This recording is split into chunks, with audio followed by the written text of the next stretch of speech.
ماں باپ مسلمان تھے, ہم بھی کیا پیدا ہو گئے, مسلمان. تو اب یہ نہیں کہہ سکتے کہ یہ اللہ کی نعمت نہیں ہے. بھائی بعض دفعہ فری پھوکٹ میں بھی نعمت بولو مل جاتی ہے. لیکن فرق کیا ہوتا ہے, جب فری پھوکٹ میں نعمت ملتی ہے تو وہی حشر ہوتا ہے جو فری کی وراثت کا ہوتا ہے, اور جب قربانی دے کے نعمت ملتی ہے تو وہی ہوتا ہے جو اپنا کمایا ہوا بزنس کا پیسہ ہوتا ہے. سمجھتے ہو کہ نہیں سمجھتے؟ میں نے بہت سے لوگ دیکھے ابا کی وراثت ملی, جن میں خود بھی ہوں, تجربوں کی بھیٹ چڑھا کے برباد, کیونکہ خون پسینہ لگا نہیں ہوتا.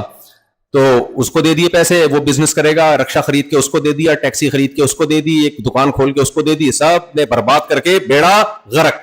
ہمارے حضرت مفتی رشید احمد صاحب فرمایا کرتے تھے, اس زمانے میں کوئی کسی کو پیسہ دے تو یہ بے وقوف, اور جو لے کے واپس کر دے وہ اس سے بڑا بے وقوف. سمجھ رہے ہو؟ ایک صاحب میرے پاس آئے, مجھے کہنے لگے مفتی صاحب جو کسی کو پیسہ دے وہ بے وقوف, یہ سمجھ میں آتا ہے, لیکن جو لے کے واپس کر دے وہ اس سے بڑا بے وقوف کیوں؟ میں نے کہا جس کو یہ بات سمجھ میں نہیں آئی وہ ان دونوں سے بڑا بے وقوف.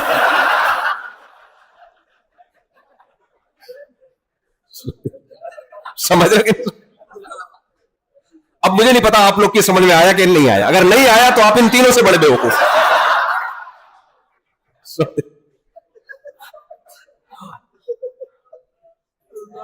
تو جب فری پھوکٹ کی وراثت ملتی ہے نا تو کیا ہوتا ہے, محنت تھوڑی ہوتی ہے, اس کو دے دیا, ادھر لگا دیا, ادھر انویسٹ کر دیا, سب برباد کر کے بیٹھ گئے. لیکن جو خون پسینہ لگا کے پیسہ کماتا ہے, ایک ایک روپیہ خرچ کرنے سے پہلے سوچتا ہے. اس کے پاس جب کوئی آئے گا نا, مجھے 1 کروڑ چاہیے, اب میری زبان پہ تو روپے چڑھا ہوا ہے نا, فی الحال روپے ہی چلانے دو, 1 کروڑ روپے چاہیے, میں بزنس کروں گا, آدھے پروفٹ تیرا آدھا میرا. اب آپ نے چونکہ 1 کروڑ خون پسینے سے کمایا ہے تو آپ اس کو جواب میں کہتے ہو تو اپنا 1 کروڑ روپے رکھ لگا لے اور پورا تیرا, پورا پروفٹ کس کا, مجھے آدھا دینے کی ضرورت ہی نہیں ہے. کتنا اچھا مشورہ دے دیا نا. یہ مشورہ وہ دیتا ہے جو اپنی محنت سے پیسہ کماتا ہے, جو اپنی محنت سے. تو اسی طرح خوب سمجھ لو, جب محنت سے پیسہ کماتا ہے قدر کرتا ہے. تو اسی طرح میرے بھائی, ایک ایمان فری پھوکٹ کا ہے, ایک محنت کا ہے. غیر مسلم جو فرعونی کے ساتھ جو جادوگر تھے نا, جادوگر, وہ ایمان لائے تھے, وہ اپنے اختیار سے ایمان لائے تھے, ان کے ماں باپ مسلمان نہیں تھے. موسیٰ علیہ السلام کے مقابلے میں ہزاروں جادوگر آئے, اور جب انہوں نے دیکھ لیا کہ موسیٰ علیہ السلام سچے پیغمبر ہیں, فوراً القی السحرۃ سجدا, سب سجدے میں گر گئے اور کہنے لگے ہم رب العالمین پر, موسیٰ کے رب پر, ہارون کے رب پر ایمان لے کر آئے. فرعون نے دھمکی دی, ہاتھ اور پاؤں کاٹ کے سولی پہ لٹکا دوں گا. انہوں نے کیا کہا, لا ضیر, کوئی حرج نہیں ہے, فقضی ما انت قاض, اس سے بھی زیادہ کچھ کرنا چاہتا ہے تو وہ بھی کر لے, یہ تو کم ہے. کیوں؟ دلیل کیا دی, انما تقضی هذه الحیات الدنیا. دیکھو چند سیکنڈ کا ایمان ہے لیکن پاورفل کتنا ہے, اتنا ان کو جنت پہ یقین. آج جنت کا بھی مذاق اڑایا جاتا ہے, لوگ کہتے ہیں یہ مولویوں نے لوگوں کو حوروں کے چکر میں لگایا ہوا ہے, مولویوں نے لوگوں کو شہد اور دودھ کی نہروں میں لگایا ہوا ہے. شہد اور دودھ کی نہروں کے باتیں کر کر کے داڑیاں رکھواتے ہیں, مسجدیں بھرتے ہیں, نمازیں پڑھواتے ہیں, اپنا غلام بنا کے رکھتے ہیں. بھائی اپنا غلام کیوں بنائے گا مولانا؟ مسجد میں آپ اللہ کے سامنے سجدہ کرتے ہو, مولوی صاحب کو سجدہ کرتے ہو, اللہ کو سجدہ کرتے ہو نا. آپ کہہ سکتے ہو مولوی صاحب چندہ مانگتے ہیں تو یہ مسجد تمہارا, استغفر اللہ, پھر کراچی والی زبان استعمال کر رہا ہوں میں, مسجد تمہارا باپ چلائے گا, یہ کراچی میں مجھے عادت پڑ گئی ہے. وہ تو ذمہ داری سب کی ہے نا مل جل کے, نہ تو کوئی زبردستی تھوڑی لے رہے ہوتے ہیں بھائی, زبردستی تھوڑی لے رہے ہوتے ہیں وہ. تو کہتے ہیں مولویوں نے لوگوں کو حوروں کے چکر میں ڈالا ہوا ہے, مولویوں نے لوگوں کو شہد کی نہروں کے چکر میں. بھائی چکر میں نہیں ڈالا ہوا. اللہ کے پیغمبر موسیٰ کلیم اللہ, آج تورات موجود ہے, تحریف ہے لیکن بہت ساری چیزیں آج بھی موجود ہیں.